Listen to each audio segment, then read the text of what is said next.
नमस्कार दोस्तों, हिंदुस्तान की बात में आपका स्वागत है। यहाँ हिंदुस्तान की हर खबर आपको देखने और सुनने मिलेगी, साथ ही पाकिस्तानी समाचार भी देखने को मिलेगी, इसलिए चैनल को सब्सक्राइब करना और बेल आइकॉन दबाना ना भूलें। धन्यवाद। तो कहने दें इनको, ये इनका काम है पॉइंट स्कोरिंग करना। डॉक्टर साहब, अब चूंकि आप उनकी भी पॉलिसियों का जिक्र कर रहे हैं, उनके बयानात का भी जिक्र कर रहे हैं, तो एक मवाजना अगर हम करें, मौजूदा हुकूमत की जो मौशी पॉलिसी है उसके असरात और समरात तो हम सब देख रहे हैं। डॉलर का रेट भी हमारे सामने है, महंगाई की बढ़ती शरह भी हमारे सामने है। माजी की हुकूमत की भी मौशी पॉलिसी अगर कंपेरिजन किया जाए तो आप कदरे बेहतर किसको करार देंगे? देखो, मैं किसी कंपैरिजन में नहीं पड़ता हूँ, क्योंकि मेरा साथ से उससे कोई ताल्लुक नहीं है। अगर मैं कहूँगा कि हुकूमत ए ज़्यादा बेहतर थी हुकूमत बी से, तो लोग कहेंगे फिर आप सियासी हो गए हैं। इसलिए मैं इन सब चीज़ों पे कंपैरिजन नहीं करता हूँ। मैं सिर्फ ये बताना चाहता हूँ कि ना पाकिस्तान ने कभी माजी में डिफ़ॉल्ट किया, जब $400 मिलियन के रिजर्व थे, उस सब ने डिफ़ॉल्ट नहीं किया। अभी तो माशाल्लाह $8-9 बिलियन के रिजर्व आपके पास में है, तो कहाँ से हम डिफ़ॉल्ट करेंगे? ठीक है, सिर्फ ये है कि हमें इसकी तरफ तवज्जो देने की ज़रूरत है, अपने इकोनॉमी को बेहतर करने की तरफ तवज्जो देने की ज़रूरत है। हम इकोनॉमी को बेहतर करने की तरफ कोई तवज्जो नहीं है। तवज्जो किस तरफ है कि उसने मुस्कुराया ठीक से नहीं है, इसलिए हद तक कि मुस्कुराहट का दावा कर दिया जाए इस पर। उसने छींका ठीक से नहीं है, उस पर हद तक के छींक जो है उसका मुकदमा दायर कर दिया जाए। तो इस किस्म के अगर काम होंगे किसी मुल्क में, तो आप बताएं कि जो काम करना है सब आप भी प्रोग्राम कर रहे हो टीवी पे कि ये मईशत मईशत मईशत। तो अगर मैं मईशत की तरफ तवज्जो हुकूमत नहीं दूंगा, इन सब फजूलियात पे अपना वक्त जाया करूंगा, तो कैसे मईशत ठीक हो जाएगी? क्या आसमान से कोई आएगा इसको ठीक कर देने के लिए? खुदा की कसम, इनकी माँ डूबी होती, इनकी बहन डूबी होती, इनका बेटा डूबा होता, ये खुद डूबे होते। मैं समझता कि कोई बोलता है कि ये इधर जा रहा है, उधर जा रहा है। साहब, ये तनकीद जब खान साहब पे भी की गई कि सैलाब की इस मुसीबत में वो भी जलसे कर रहे हैं, तो वो एस्टैब्लिश कर चुके हैं कि हकीकी आज़ादी की जंग तो पाकिस्तान के ग्रेटर गुड में है। और हुकूमत भी ये कहती है, जैसे आपने शॉर्ट सुने भी, कि जी खान साहब जो कौम को तकसीम कर रहे हैं, कौम को जोड़ना मुल्क के मुफाद में है, क्योंकि जल सैलाब मुतासरीन। उसी कायदे आज़म के दिए हुए पाकिस्तान को हम अपने आंखों के सामने हाथों से बर्बाद करेंगे।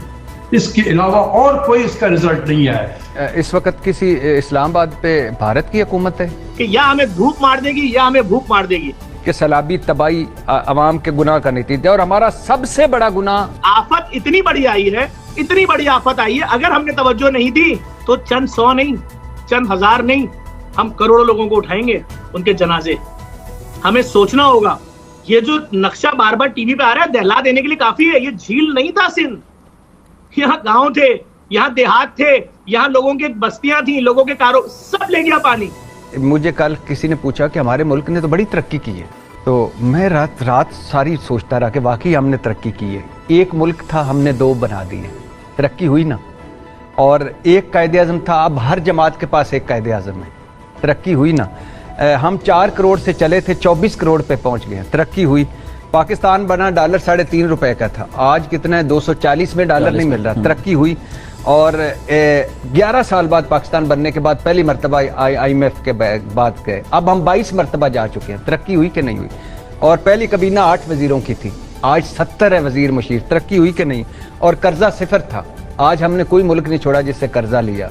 करोड़ों लोग अब भी बैठे हुए हैं और शायद अब बद्दुआएं दे रहे होंगे, झोली उठा उठा के बद्दुआएं दे रहे होंगे कि अल्लाह ताला ने हमें इस इम्तिहान में मुब्तला किया और हमारे लोग हमारी तरफ क्यों नहीं देख रहे। हम ये इम्तिहान दे रहे हैं, जैसे तैसे दे रहे हैं। कितने लोग अपनी जानों की बाजियां हार रहे हैं इस वक्त, कोई क्यों नहीं देख रहा? किस चीज का इंतजार हो रहा है? मेरी समझ में ये नहीं आ रहा। क्या जवाब नहीं देना अल्लाह को? बहरहाल किसी ने बताया हो कि हम मेरे पास कर्जों का हल है, किसी ने बताया। सबसे बड़ा मसला है यार हमारा आबादी, आबादी बम है। किसी ने कोई आगे बढ़ के कहो यार इस आबादी को कम करो खुदा के लिए, एक कमाने वाला 10 खाने वाला कब तक चलेगा? कोई नहीं। किसी ने कहा कि हमारी तालीम जो 5 निसाबी तालीम है ये बेहुनर डिग्री वाले पैदा कर रही है, कोई वो सिखाएं, कोई नाई का बार्बर का काम सीखे, कोई तिरखान का काम सीखे, कोई लोहार का काम सीखे, कोई प्लम्बर बने। क्या फर्क पड़ता है यार? आप जर्मन पार्लियामेंट में एक मरतबा सर्वे आया था कि सारे के सारों ने कोई ना कोई हुनर सीखा हुआ है, कोई बाल अच्छे काटता है, कोई ये करता है। ये होती है कि वो फिर बेरोजगार नहीं रहते। भट्टी साहब, हल क्या नजर आ रहा है फिर आपको? मसाइल तो बेतहाशा हैं।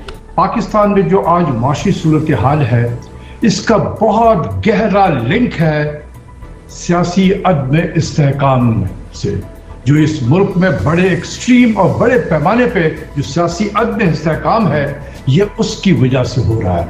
तो एक जिद कायद आज़म ने की थी कि मैंने हिंदुस्तान के मुसलमानों के लिए एक आज़ाद मुमलिकत कायम करना है, चाहे इसके लिए मुझे जो भी कुर्बानी देनी पड़े मैं करूंगा। और उन्होंने उस जिद ने हमें एक पाकिस्तान दे दिया। अब अगर आज के सियासतदान या जो भी पावर है वो भी अगर जिद में आ जाए कि मैंने इलेक्शन नहीं कराना है, वो अगस्त में ही जाके इलेक्शन होगा, तो फिर हम उसी कायद आज़म के दिए हुए पाकिस्तान को हम अपने आंखों के सामने हाथों से बर्बाद करेंगे। इसके अलावा और कोई इसका रिजल्ट नहीं है कि जो पाकिस्तान है इस वक्त, इसको बर्बाद करने का यही एक रास्ता है कि हम जिद में आ जाएं कि हमने इलेक्शन नहीं कराना है। पाकिस्तान अब बर्दाश्त नहीं कर सकता है, ये मुल्क इस तरह के सियासी अदम इस्तेहकाम बर्दाश्त नहीं कर सकता है कि जहां सियासतदान एक दूसरे के खून के प्यासे हो जाए। डॉक्टर साहब, इलेक्शंस अगर हो जाते हैं, सियासी लोगों को मैंने देखा है बिल्कुल कि वो एक दूसरे से मुखालफत करते हैं, लेकिन मैंने उनको पार्लियामेंट में बैठ के एक साथ खाते हुए लंच भी देखा है, चाय भी पीते हुए देखा है, टीवी के आपके प्रोग्राम में भी आते रहे हैं। प्रोग्राम में बड़ा गर्मा गर्मी होगा, लेकिन जब वो निकलेंगे उसके बाद गले में हाथ डाले हुए दोनों जा रहे होंगे। बिल्कुल। लेकिन आज ये कैफियत हो गई है कि एक दूसरे के खून के प्यासे हो गए, सिवाय इसके कि और कोई काम नहीं हो रहा है इस मुल्क में कि कब किस वक्त जो है किस पे मुकदमा कायम किया जाए, उसको अदालतों के चक्कर लगवाओ ताकि हम जो है हुक्मरानी करते रहे। अगर ये होगा तो आप खुद सोचो, एक कॉमन सेंस लगाओ कि क्या ये मुल्क आगे चल सकता है, क्या ये इस मुल्क की मईशत जो है वो ठीक चल सकती है? कभी नहीं।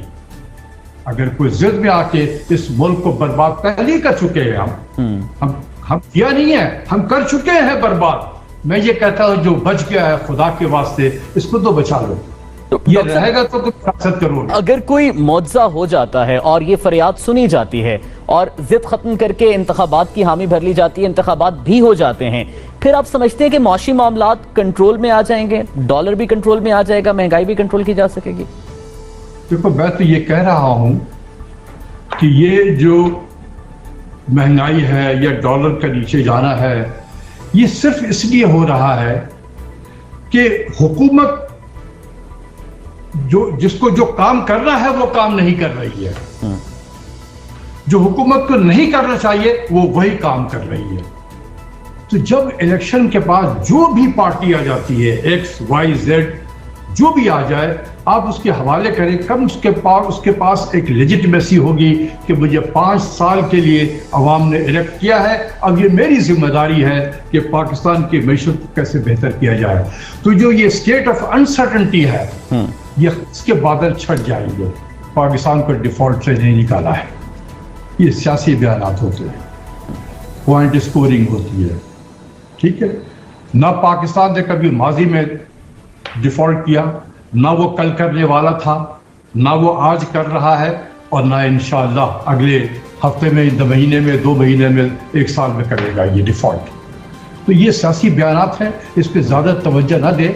हमारे बड़े बड़े सियासी लीडर यही इसी किस्म के बयानात देते हैं और मैं भी सुनता हूँ, लेकिन मैं फिर जानता हूँ मैं कि ये पॉइंट स्कोरिंग हो रही है, क्योंकि देखें ना, माजी के जो हुक्मरान थे उन्होंने भी तो यही कहा कि जब हम आए तो 19 बिलियन 20 बिलियन डॉलर का करंट अकाउंट का खसारा था और मुल्क दिवालिया था, तो हमने आके दिवालिया से निकाला। तो वो भी कहते रहे हैं, और अगर ये भी कह